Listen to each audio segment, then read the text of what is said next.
Hey guys, तो जैसा कि हम सभी को पता है कि यार इंडिया ब्लॉक की क्या हालत हो रखी है। मतलब सच में यार, जो अलायंस बना था, जिसको सबसे पहले कहा गया कि नीतीश कुमार के द्वारा लीड किया जाएगा, इस पूरे अलायंसेस के जो सूत्रधार थे वो उन्हें ही माना जा रहा था, लेकिन अभी उन्होंने ही इंडिया अलायंस को छोड़ दिया। मतलब सच में यार काफ़ी बुरा लग रहा है। काफ़ी सारे लोग ये बोल रहे हैं कि इसको इंडिया अलायंस बोलना चाहिए, लेकिन इंडिया अलायंस इसलिए बोला जा रहा है क्योंकि इंडिया को बोला ही उनकी तरफ से गया है। जो उनके अलायंस को नाम दिया गया है वो इंडिया दिया गया है, इसी कारण से सब इंडिया अलायंस बोलते हैं। तो जो लास्ट में ए है उसका मतलब सबको पता है कि अलायंस ही है।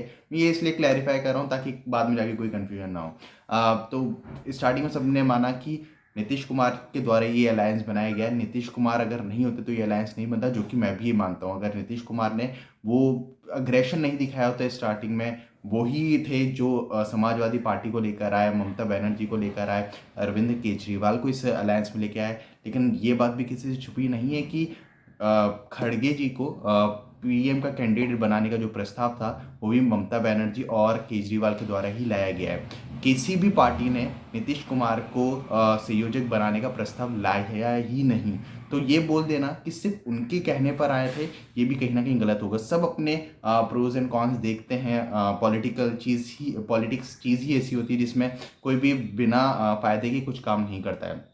तो ये बोल देना कि सिर्फ उनके कहने से आए थे, ये भी गलत होगा। अगर सिर्फ उनके कहने से आते तो अभी ये पूरा गठबंधन बिखर चुका होता, जो कि बिखरते हुए नहीं दिख रहा है। डेफिनेटली काफ़ी सारे इश्यूज आने वाले हैं। अब बंगाल में काफ़ी ज़्यादा इश्यूज आने वाले हैं, अब पंजाब में काफ़ी ज़्यादा इशू आने वाले हैं, अब गोवा में काफ़ी ज़्यादा इशू आने वाले हैं, अब दिल्ली में काफ़ी ज़्यादा इशू आने वाले हैं, यूपी में काफ़ी इशू आने वाले हैं। इश्यूज अब आएंगे, इसमें कोई दो राय नहीं है, क्योंकि अभी ममता बनर्जी भी एक तरह से ये कह चुकी हैं कि वो अकेले इलेक्शन लड़ेंगी।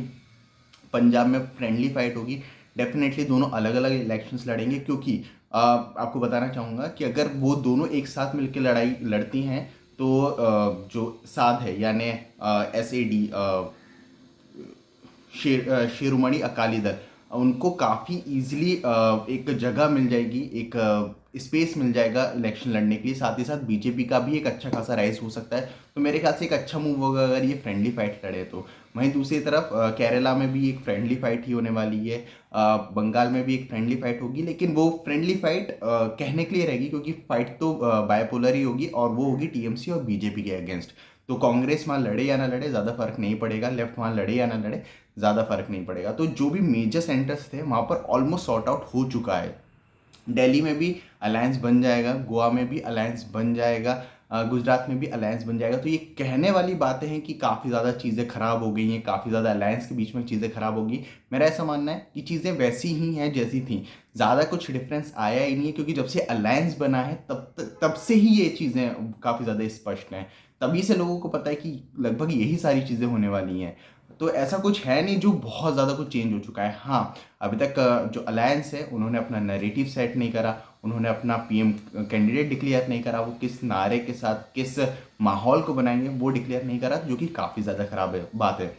ये अलायंस अपने प्रचार प्रसार में इतनी ज़्यादा पीछे है, जिसके कारण हाँ, नीतीश कुमार जैसा नेता जो काफ़ी ज़्यादा अवसरवादी वादी नेता है, वो डेफिनेटली पीछे हटता ही, क्योंकि उन्हें भी समझ आ रहा था कि इस अलायंस का ज़्यादा कुछ होना नहीं है। ये बात मैं भी पहले भी कह चुका हूँ कि इस अलायंस का ज़्यादा कुछ होना नहीं है। 2024 से पहले भी ये विपक्ष में थे, 2024 के बाद भी ये विपक्ष में ही होंगे।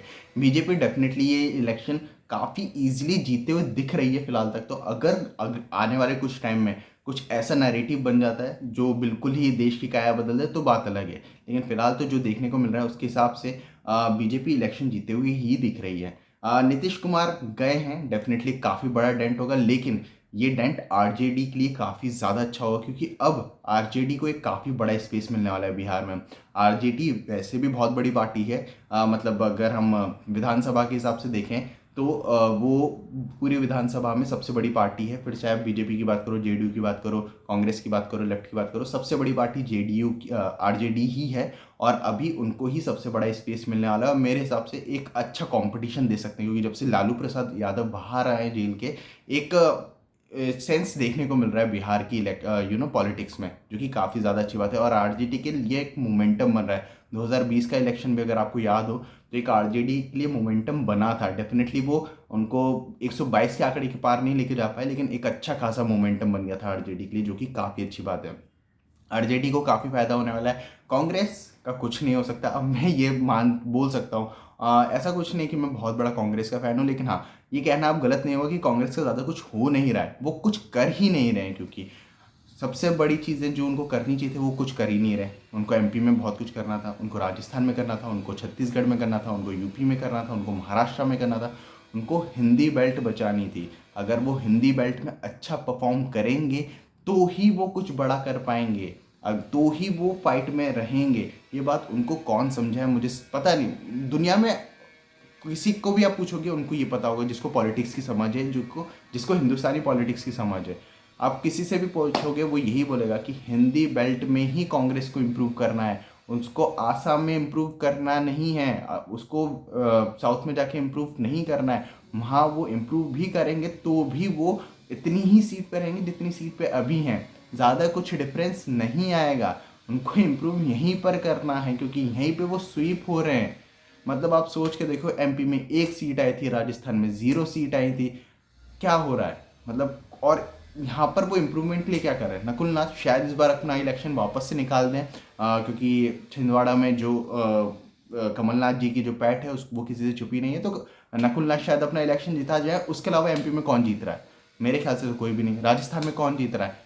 मेरे ख्याल से तो कोई भी नहीं। वैभव गहलोत शायद जीत जाए, लेकिन पर्सनली मुझे नहीं लगता कि फिलहाल तक वो जीतते हुए दिख रहे हैं। यूपी में हार्डली 2 सीट अगर आ गई तो आ गई। एक तो रायबरेली की सीट तो आ ही जाएगी। अमेठी पे अगेन डिबेट है कि अमेठी वो लड़ेंगे भी या नहीं। राहुल गांधी की यात्रा क्या चल रही है, इसके बारे में फिलहाल ज़्यादा कुछ चर्चा नहीं हो रही है, जो कि अगेन एक सेटबैक है। भारत जोड़ो यात्रा जब स्टार्ट हुई थी, स्टार्टिंग में उसका एक मोमेंटम नहीं था, लेकिन जिस तरह से वो यात्रा आगे बढ़ी थी, कांग्रेस ने उसको पंप अप किया था, उससे एक मोमेंटम क्रिएट हुआ था। लेकिन उसका क्या हुआ इलेक्शंस में? कुछ नहीं। तो इस यात्रा का भी ज़्यादा कुछ होते हुए मुझे दिख रहा नहीं है, न्याय यात्रा, भारत जोड़ो न्याय यात्रा का, जो कि काफ़ी बुरी बात है। तो कांग्रेस ज़्यादा कुछ कर नहीं रही है, और मेरे ख्याल से उनको ज़्यादा कुछ फ़र्क पड़ भी नहीं रहा है। पता नहीं राहुल गांधी क्या सोच के ये सारी चीज़ें करते, लेकिन मुझे पर्सनली नहीं लगता है कि उनको ज़्यादा कुछ फ़र्क पड़ रहा है इस इलेक्शन से। उनको पता है कि वो विपक्ष में थे, विपक्ष में ही रहने वाले हैं।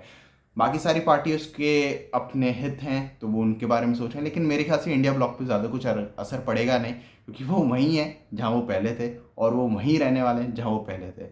बाकी आपकी क्या ओपिनियंस है मुझे कमेंट्स में ज़रूर बताना। बाकी मिलते हैं अगले वीडियो में, तब तक के लिए जय हिंद, जय भारत।